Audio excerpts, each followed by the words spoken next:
저는 정말 이 사고방식으로 많은 효과를 봤는데 그게 뭐냐면, 안녕하세요, 소디입니다.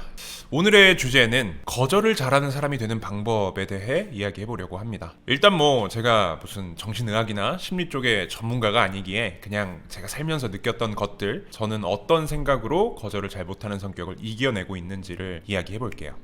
저 역시도 어릴 때는 거절을 잘 하지 못하는 성격이었습니다. 지금은 나름 거절을 잘하는 사람이라 생각하지만, 그럼 어릴 때 나는 왜 부탁을 잘 거절하지 못했을까? 그걸 지금 생각해보면 되게 단순했어요. 그냥 남을 돕고 싶었습니다. 그게 성취감이 컸으니까. 남을 도울 때의 그 마음과 그 상대방의 반응을 보는 게 뿌듯했으니까 부탁을 잘 거절하지 못했던 거죠. 그런 걸 보고, 그렇게 남의 부탁을 잘 거절하지 못하는 사람들을 보고 전문가분들이나 이 주제에 대한 많은 영상에서 그런 말들을 하잖아요. 착한 아이 컴플렉스니, 남에게 미움받기 싫어해서 그런 거다, 나보다 남의 욕구를 더 중요시해서 그런 거다, 거절을 못하는 당신 호구다 라고. 물론 맞는 말들이겠죠. 전문가 분들도 그런 말씀들을 하시니까. 저는 남들을 돕는 게 좋아서 그랬다 생각하지만, 분명 그 시절 제 안에는 그런 마음들이 저도 모르게 내재되어 있었을 거고, 누군가의 눈엔 호구였을 수도 있습니다. 근데 만약 그 시절에 제가, 거절을 잘 못하던 제가 그 당시 그 말들을 들었다면 그걸 받아들일 수 있었을까? 이걸 생각해보면 제 대답은 노거든요. 오히려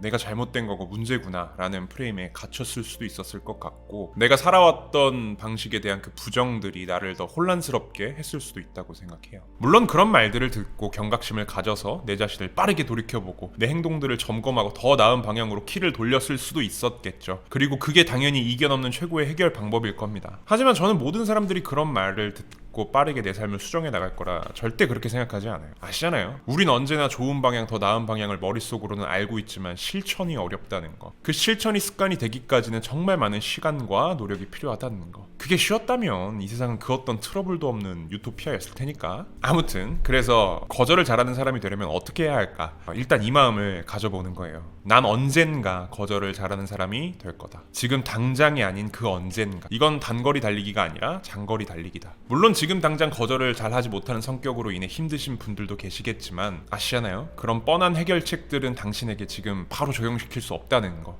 뻔한 해결책이라는 게 어떤 거냐면, 거절을 잘하려면 내 자신을 먼저 생각해라. 거절을 해도 미안한 감정을 가지지 마라. 당장 거절을 못하겠으면 생각해본다라고 대답해라. 이런 해결책들. 물론 좋고 훌륭한 해결책이 될 수도 있겠죠. 하지만 이게 되게 어떻게 보면 웃겨요? 그걸 못해서 문제인데 그걸 몰라서가 아니라, 그죠? 그 해결책들은 사실 거절을 잘하는 법이 아니라 단순히 거절을 잘하는 사람들의 공통점이고 특징인 거죠. 마치 내향적인 사람이 외향적이 되려면 어떻게 해야 될까라고 물었을 때 말도 많이 하시고 사람들과 자주 만나세요 라고 대답하는 거랑 비슷하다고 생각해요. 그게 어려워서 고민인 사람인데. 그래서 일단 지금 내가 거절을 잘하지 못하는 성격이고 그것 때문에 힘든 경험이 있거나 힘들어하고 있다 해도 그게 어떤 특정한 꿀팁들로 당장 쉽게 바뀔 거라는 생각을 버리는 겁니다. 이게 별거 아닌 것 같아도 정말 중요하다고 생각해요. 왜냐? 항상 내 새로운 도전과 변화를 가로막는 1등 공신은 조급함이니까. 그 조급함 때문에 빠르게 무언가 결과를 얻고 싶은 그 마음 때문에 잘 가다가도 뭔가 바뀌는 게 없는 것 같아 성에 안 차서 포기하고, 이 조급함 때문에 거의 다 왔다가도 불안해서 내려놓는 경우들이 대부분이니까. 그리고 그렇게 포기하고 내려놓게 되면 자존감도 떨어지고 난 안 돼와 같은 생각들이 머릿속을 지배하게 되죠. 그리고 그 떨어진 자존감과 자신감은 재도전할 용기마저 사라지게 만듭니다. 제 경험상. 그러니 거절을 잘하는 사람이 되고 싶다. 첫째, 그건 긴 여정이 될 것이다 라는 생각을 가지는 것. 그 과정이 길다 해도 낙심할 필요 전혀 없습니다. 중요한 건 언젠가 거절을 잘하는 사람이 된다라는 그 사실이 중요한 거니까. 평생을 거절을 잘하지 못해 고통받으며 사는 것보다 5년 후, 10년 후라도 그 고통 속에서 해방된다는 게 중요한 거지. 그리고 그 마음을 일단 먹었으면, 둘째, 저는 정말 이 사고방식으로 많은 효과를 봤는데 그게 뭐냐면, 내가 내린 결정들의 장점과 단점, 손익을 되짚어보는 겁니다.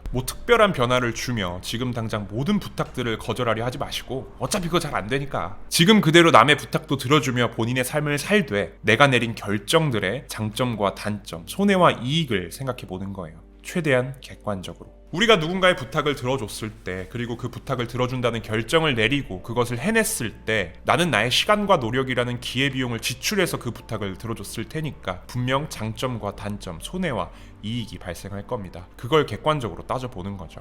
아, 이번 나의 결정은 장점보다 단점이 많았구나. 이런 이익보다 이런 손해가 많았구나. 혹은 이번 나의 결정은 단점보다 장점이 많았구나. 확실히 손해보다 나에게 남는 게 많았구나. 이런 식으로 말이죠. 거절도 마찬가지입니다. 내가 거절을 잘 하지 못하는 성격이니 뭐 극단적으로 예를 들어 100가지 부탁 중 한 가지를 거절하고 99가지를 들어줬다고 해봅시다. 그 한 가지 거절에도 이런 손익을 객관적으로 따져보는 거죠. 이걸 거절함으로써 내가 얻은 이익과 내가 잃은 것들을, 그 부탁을 거절했더니 내가 이런 시간이 생겨서 그 시간에 다른 무언가를 해냈구나, 뭐 이런 것들. 그렇게 내가 내린 결정들에, 앞으로 내릴 결정들에 나의 기준을 하나씩 만들어가는 거죠. 그 데이터들을 차근차근 모아가는 겁니다. 나는 이런 상황에서 그런 부탁을 들어줬을 때 이런 이익이 있고 이런 손해가 있구나 하는 데이터들. 결국 그 가느다란 자료들이 모이고 모여 쌓여 내 확고한 기준이 되고 심지가 되는 거라고 생각해요. 그런 자신의 기준도 없이 심지도 없는 상태에서 누군가의 부탁을 무작정 억지로 거절하는 건 저는 오히려 제 인생에 도움은커녕 마이너스라고 생각합니다. 때론 내가 들어준 어떤 부탁이 내 인생을 뒤바꿔 놓을 수도 있는 거니까. 상상치도 못한 긍정적인 기회들을 만들어 줄 수도 있는 거니까.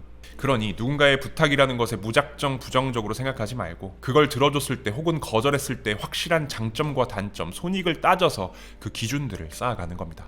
그리고 마지막 세 번째, 제가 말한 첫 번째의 마음을 가지고 내 결정들의 손익을 따지는 사고방식이 좀 익숙해지면 지금 내가 하고 있는 일들 혹은 해야 할 일들을 리스트화하고 그것들의 우선순위를 나열해보는 연습을 하는 겁니다. 리스트화를 하는 건 뭐 마음속으로 하셔도 되고 눈에 보이는 것들에 적어 놓아도 되고요. 저 같은 경우는 컴퓨터로 해야 할 일들을 정리하는 편인데 뭐 아무튼 그렇게 나열한 일들의 우선순위를 붙이는 거죠. 쉽게 예를 들어 오늘 제가 해야 할 일이 유튜브 대본 쓰기, 유튜브 촬영, 유튜브 편집, 집 청소 이렇게 있고 유튜브 영상은 내일 올리려 생각하고 있다고 해봅시다. 그렇다면 오늘 저는 무조건 유튜브 대본 쓰기는 끝내놔야 해요. 그래야 촬영하고 편집하고 해서 영상을 내일 올릴 수가 있어요. 그래서 유튜브 대본 쓰기는 무조건 1순위인 겁니다. 오늘 촬영도 끝내고 편집도 끝내려 계획은 했지만 이건 내일 해도 내일 영상을 올리는데 문제가 없으니 2순위로 내려갈 거예요. 그리고 집 청소 역시 오늘 끝내는 계획은 했지만 내일 영상을 올리고 해도 되고 2일 뒤에 해도 큰 문제는 일어나지 않는 거죠. 그래서 3순위로 배정을 하는 겁니다. 근데 그런 상황에서 만약 오늘 누군가 나에게 부탁을 했어요. 그리고 그 부탁은 내 시간을 써야 하는 부탁이다 보니 그걸 들어준다면 유튜브 대본을 못 쓸 상황이 온다고 해봅시다. 이런 상황에서 제가 말했었던 내가 내린 결정의 손익을 따져본다가 좀 수월해지셨다면 그 부탁을 들어줬을 때의 손익을 자동으로 머릿속에서 따져보게 될 거예요. 그리고 내가 내린 손익 계산에 맞춰 그 부탁도 우선순위를 매겨보는 겁니다. 만약 그걸 들어줬을 때 나에게 돌아온 이익이 너무 커서 1순위야.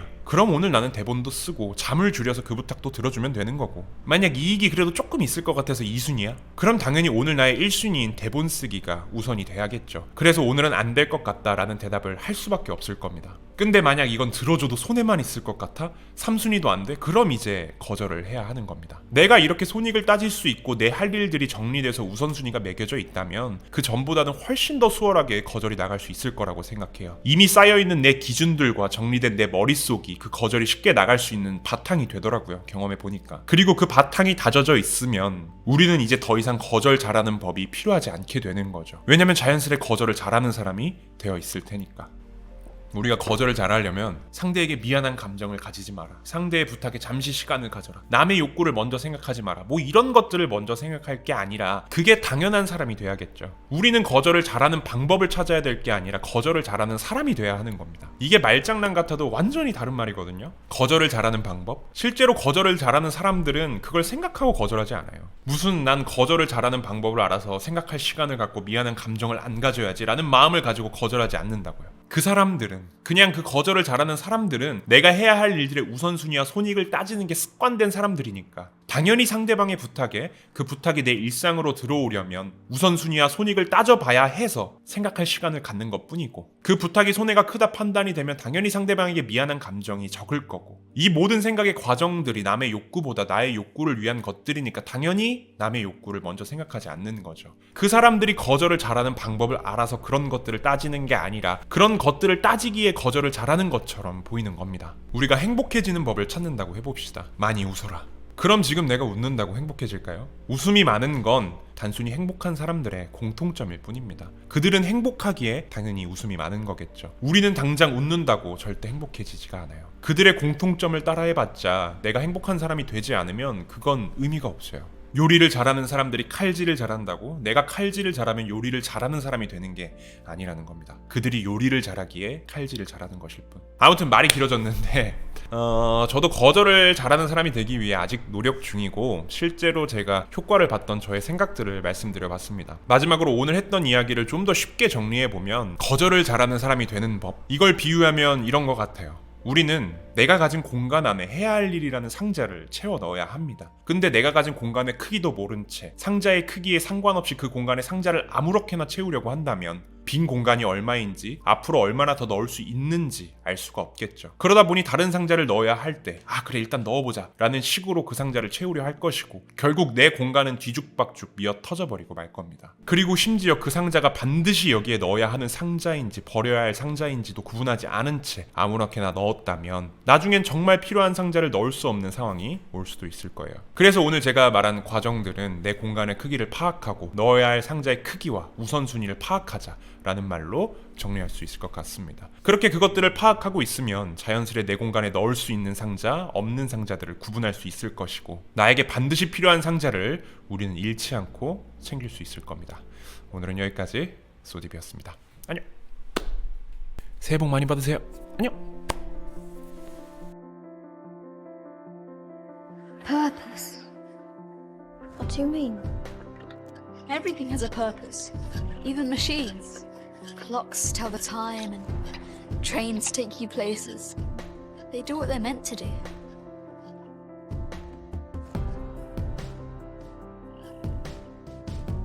I wonder what my purpose is. Come with me. I'd imagine the whole world was one big machine. Machines never come with any extra parts, you know. They always come with the exact amount they need. So I figured if the entire world was one big machine, I couldn't be an extra part.